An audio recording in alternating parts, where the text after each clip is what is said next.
Election breaking చూస్తున్నాం. ఎన్నికల commission విశ్వసనీయతను ప్రశ్నిస్తూ 66 మంది మాజీ అధికారులు రాష్ట్రపతి రామ్నాథ్ కోవింద్కు ఫిర్యాదు చేశారు. ఎన్నికలు సాఫీగా నిష్పక్షపాతంగా జరిగేలా చూడాలని కోరారు. దేశవ్యాప్తంగా ఎన్నికలు నిర్వహించాల్సి వచ్చినప్పుడు ఈసీపై ఉన్న పని ఒత్తిడిని అర్థం చేసుకుంటూనే ఎన్నికలు సజావుగా పారదర్శకంగా జరగాలని మాజీ అధికారుల బృందం రాష్ట్రపతి దృష్టికి తీసుకొచ్చింది. ఎన్నికల కమిషన్ ఒత్తిళ్ల మధ్య ఎన్నికలు నిర్వహిస్తే రాజ్యాంగ హోదా ఉన్న ఈసీ విశ్వసనీయత ప్రమాదంలో పడుతుందని మాజీ అధికారుల బృందం ఆందోళన వ్యక్తం చేసింది.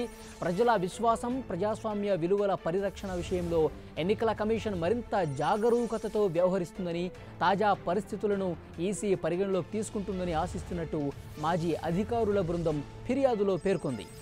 మాజీ అధికారులు సమర్పించిన పత్రంలో ఈ మధ్యనే చోటు చేసుకున్న కొన్ని ఘటనలు దిగ్భ్రాంతికరంగా ఉన్నట్లు పొందుపరిచారు. యాంటీ శాటిలైట్ వెపన్ ప్రయోగం గురించి ప్రధాని ప్రకటన నుంచి ప్రధానమంత్రిపై బయోపిక్ విడుదల గురించి ఇందులో ప్రస్తావించారు. అసలు ఓ రాజకీయ పార్టీకి చెందిన వ్యక్తి తీసిన సినిమాని విడుదల చేయొచ్చని ఈసీ ఎలా చెప్తుందని వారు అందులో ప్రశ్నించారు. Modi a common man's journey పేరుతో నమో టీవీలో వస్తున్న ఓ వెబ్ సిరీస్పై కూడా వీరు అభ్యంతరం వ్యక్తం చేశారు. ఆ తర్వాత ఉత్తరప్రదేశ్ ముఖ్యమంత్రి యోగి ఆదిత్యనాథ్ మన సైన్యాన్ని మోడీకి సేన అని ఎలా సంబోధిస్తారని, ప్రచారంలో ఎలా ఆ పదాలు వాడతారని ప్రశ్నించారు.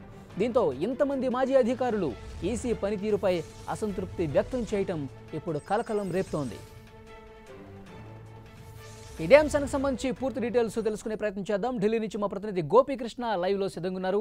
గోపీకృష్ణ, మాజీ అధికారుల బృందం ఈసీకి సంబంధించి ఫిర్యాదు చేస్తూ రాష్ట్రపతిని కలిసింది.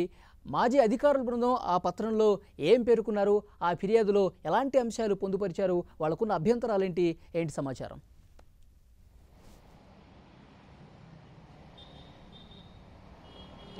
కేంద్ర ఎన్నికల సంఘం విశ్వసనీయత పైన ముఖ్యంగా అభ్యంతరాలు వ్యక్తం చేస్తూ రాష్ట్రపతి రామ్నాథ్ కోవింద్కి మాజీ సివిల్ అధికారులు ఐఏఎస్, ఐపీఎస్, ఐఆర్ఎస్ సహా సివిల్ ఉద్యోగులు 66 మంది ఉద్యోగులు రాష్ట్రపతికి లేఖను రాయడం జరిగింది. ఈ లేఖను కేంద్ర ఎన్నికల సంఘానికి కూడా పంపించడం జరిగింది.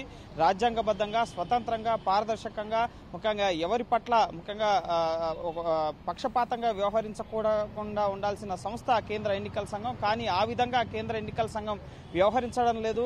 అధికార పక్షానికి, కేంద్ర ప్రభుత్వానికి మద్దతుగా వ్యవహరిస్తుంది అన్న అంశాలని పేర్కొంటూ ముఖ్యంగా 5 పేజీల లేఖను రాష్ట్రపతి రామ్నాథ్ కోవింద్కి కేంద్ర ఎన్నికల సంఘానికి పంపించడం జరిగింది. ఎన్నికల నిర్వహణ ముఖ్యంగా భారతదేశ ప్రజాస్వామ్యానికి ప్రథమ మెట్టు. ఈ ఎన్నికలే నిర్వహణలో ముఖ్యంగా కేంద్ర ఎన్నికల సంఘం ఎన్నికల నియమావళి ఉల్లంఘనకు గురవుతున్నా కూడా అధికార పక్షానికి వైపు మొగ్గు చూపే విధంగా వ్యవహరిస్తుంది అన్న అంశాలని ఈ లేఖలో ముఖ్యంగా పొందుపరచడం జరిగింది. మాజీ ప్రణాళిక సంఘం సెక్రటరీ సక్సేనా, అలాగే ముఖ్యంగా విదేశాంగ శాఖ కార్యదర్శి శివశంకర్ సహా 64 మంది మాజీ సివిల్ అధికారులు ఈ లేఖను రాష్ట్రపతికి పంపించారు.